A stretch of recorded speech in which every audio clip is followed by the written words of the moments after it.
Welcome to Complete Kids Online, friendly discussions about autism and other developmental disabilities. Learn how working together is working better, one conversation at a time.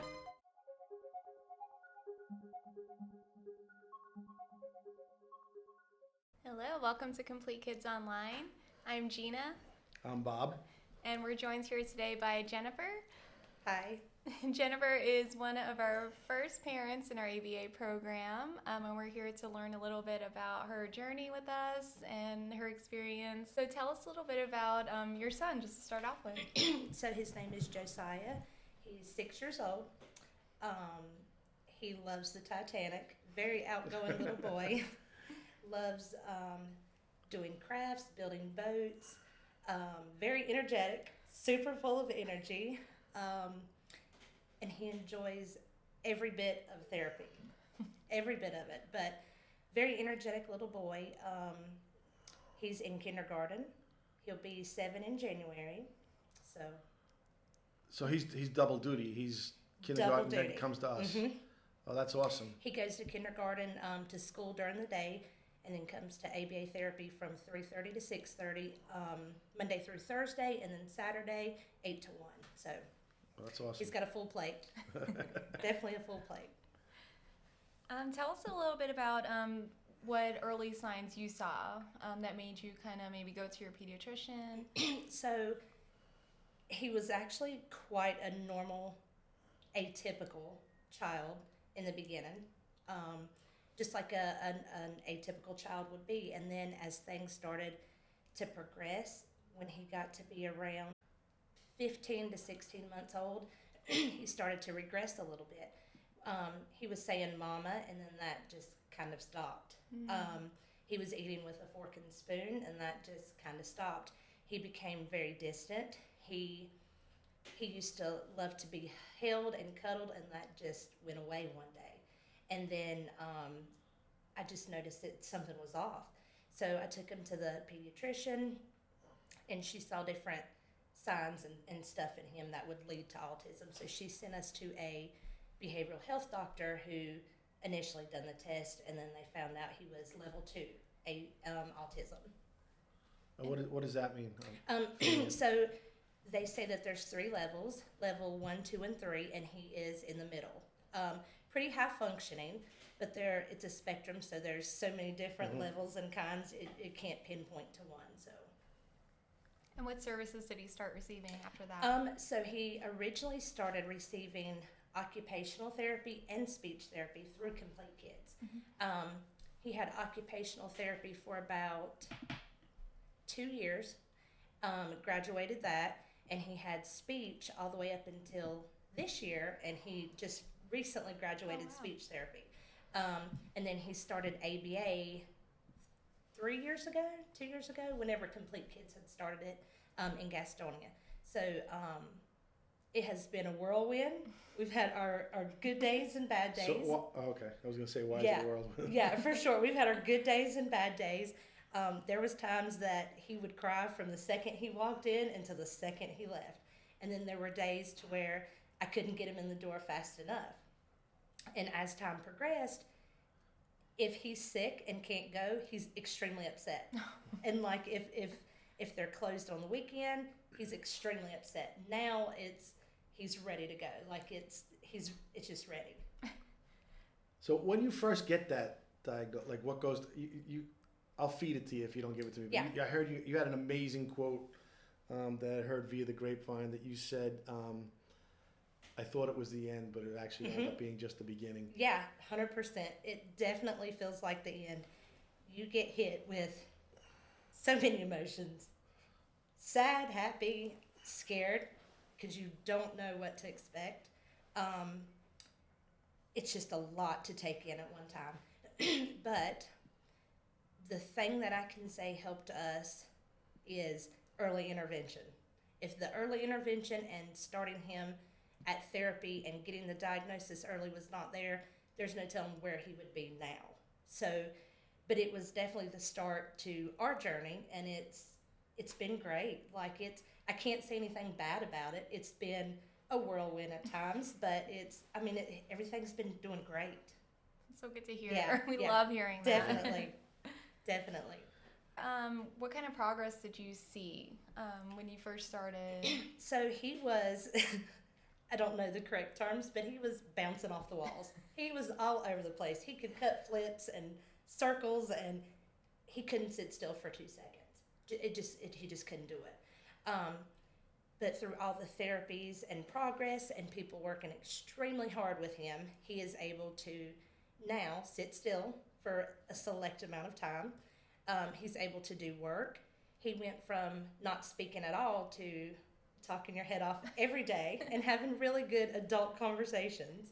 He's super friendly with other kids. He helps other kids now. When other kids are upset or having maybe a meltdown like he used to do, he tries to come in and comfort them as what was done to him.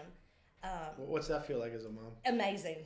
The best feeling ever, because I've been there. I've been there to where nobody was there to comfort us, and then just knowing that he's comforting somebody, it's amazing. It's amazing. Love that. How's he doing in school? He's doing great. So he struggled for a while. That first year, this is actually his second year in kindergarten. I held him back just because I felt like he wasn't ready to progress, which was a great idea, actually. I struggled with it for a while and kind of beat myself up over it. But in the long run, it was most definitely the best outcome. He is, now that I held him back, he is now on the level that he should be. But he is learning how to read. He's learning how to write. He is very friendly with other kids and helping other kids. The first kindergarten year was a bit of a struggle. The transition was a bit different, but now it's great. Like, he does really good now. Very good. And he also receives a little bit of therapy at school. Mm-hmm. He receives speech at school. She doesn't really come in and do speech, but she monitors him to make sure he stays on track with everything. And then he has an EC teacher who helps him if he's in the classroom and he's having a bit of a meltdown or struggling and having a bit of a sensory overload. She'll take him out of the classroom and bring him into her smaller classroom. So that's a bit of an easy transition for him to do that and work and stuff. So what's an EC? An EC is a special ed teacher per se. Yeah, yeah. They just help. If he needs help with math or reading, it's more like a little tiny classroom with maybe 2 or 3 children compared to a classroom of 20 or 30. So definitely helps. So what advice would you have for a parent who just received a brand new autism diagnosis? Take a breath. Definitely just take a breath. Calm down. It's not the end of the world. It feels like it. It feels like you have 100 emotions at one time, and you're going to feel that way. Just take a breath. Take it one day at a time, and just know that there is a better outcome in the long run if you just get early intervention and just stick with it. They're still your child. You're still going to love them. They're just not an atypical child. So my best advice would be just take a breath, sure. What would you have done, 2 things, what would you have done differently? Okay. If I'm a brand new parent and you give me a little bit of advice. Sure. So what would you have done differently, and what something that you're definitely glad that you did do? So what I would have done differently is not panic. Definitely not panic, because when you're sitting in that doctor's office and they're looking at you, they tell you, I don't know the correct terms of how to say this, but they tell you things that are not atypical in your child. So to you, it feels like you're hearing the utmost worst things possible about your child. You feel like you're hearing, oh, well, he can't do this and they can't do this and this is bad. And don't take it that way. It feels like it's being handed to you that way, but do not take it that way. They're telling you what they see in your child so that you can get the proper treatments and therapies and medication if you want medication to help handle and deal with that. So my best advice would be just don't panic. Don't panic. And the thing that I'm glad I did was speak to other parents.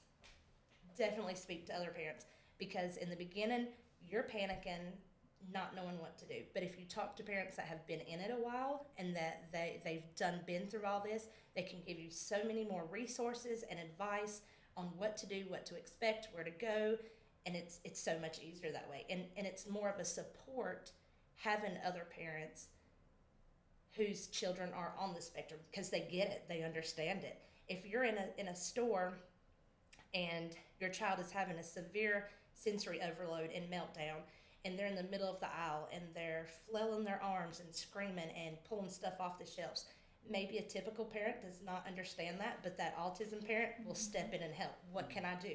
So that's the best thing. Just be there. Just be there for other parents whose kid are on the spectrum. Mm-hmm. Yeah. How did you find other parents to reach out to? Actually, coming to therapy, coming to Complete Kids. Before the pandemic hit, we would kind of all hang out in the parking lot, and we waited for our children to get out, or and then you just get to talking, and then you can relate to others, and then you just kind of build a friendship and a bond with other parents, and it just kind of progresses from there. Mm-hmm. So don't be scared to reach out. Yeah, don't be scared to reach out. Do not be scared to reach out. It's definitely for the best, for sure. What was your biggest tip that you received that helped you at home? Oh, at home. That's a hard one. I've received several tips. Oh man, that's a tough one. At home is just, I guess, so I have two children. I have Josiah, who's on the spectrum, who's 6, and I have a 17-year-old who is atypical. So at home, I had to realize that handling things with a atypical child and a special needs child were not the same. So at home, I had to learn how to handle certain situations differently than I would with an atypical child. That was a struggle at first, but over time, things get better. Once you reach out and talk to other people and do your own research, you understand how to, I wouldn't say punish or anything like that, but how to handle meltdowns better than an atypical child who has a meltdown. You just kind of learn how to differentiate the two of them. And that takes time. It takes a lot of time to do that. But if you are just patient enough, it'll get there. You will get there. How did you learn to differentiate between a meltdown? Lots of research, lots of talking to parents, lots of just Googling. I'm a big research person. I look everything up, always have. So just looking at maybe videos on YouTube on how certain parents handle a meltdown, and if they're upset and screaming and crying, you don't fuss at them for it. It may make it worse. Just try to bring something else in. So if they're upset about one thing, get their mind on something else. If they are very overstimulated with one thing, just change their mind to something else. Bring something else in to kind of stop what they're doing and thinking about, and bring something else in to get their mind on that. That helps a lot. So going back to like connecting with other parents, Jennifer, are you that person, or did you have to force yourself to be I'm that person. Yeah, I had a funny feeling. Knowing you a little bit, I had a funny feeling I knew the answer, but I thought I would ask it anyway. Talk to everybody. And then you talked about having a kid on the spectrum as well as a kid, an atypical child. Yes. How do you make sure the attention is divided equally? So that's a very, very, very good question. That was extremely hard, not just for me, but for my older son. His name is Jordan.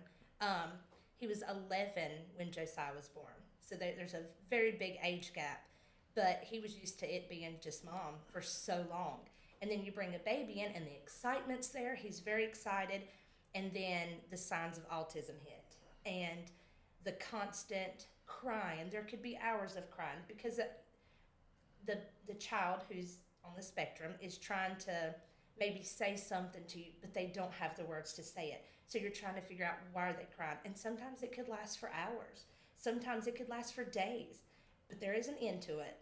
But once that started, my older son, I could tell that he was feeling lonely and feeling left out. So my thing with him was twice a week, we would go do stuff. We would go to escape rooms. We would go skating. So I always made sure I had that one-on-one attention with him. That was extremely hard for him, and he struggled with it for quite some time. As he's gotten older, he's in the teenage stage, so it's like, forget about mom, I'm going out anyway. But it's gotten better, and he understands it now. Now that he's gotten older, he understands it. But definitely make sure that you try to like split the time up, because a special needs child, they need more attention. It's not something that us parents want to do, give more attention to one child, but it's almost required at times. So as long as you divide that time up and let the atypical child know you are still special, you're amazing, and we're still here, but your brother just needs a little bit of extra help right now. Things will get better, but right now he just needs a little bit of extra help. And then it's good now. It's good now. Good. They get along? They do. Very well. Very well. Okay. So we learned a lot. We did learn a lot today. We learned that Jennifer is easy to talk to and is not shy. Thank you. No, I'm not. If you want to reach out. I will help you all that I can. Well, for sure. We appreciate it. I'm sure Yeah. the parents that potentially reach out to you Sure. appreciate it. If you have any questions about getting your child evaluated, you can visit our website at completekids.com. And if you have any questions that you would like answered for things that you can do at home, any kind of help that you need, we reach out and we can have a parent or we'll Yeah. reach out to you too. Or just Sounds leave a question, leave them in the comments if need be. Yep. Sounds great. Thanks again, Jennifer. Really Yeah, appreciate you thank coming you out. guys. I know you're a busy mom, That's so I know okay. that this was a little Thank bit of a you guys sacrifice. for all you've done, because the therapists are amazing. He has built very strong bonds with them, so you guys are great. For Thank sure. you so much. Thank you. To continue the conversation, visit the links to our website, Facebook page, or Instagram in the comments.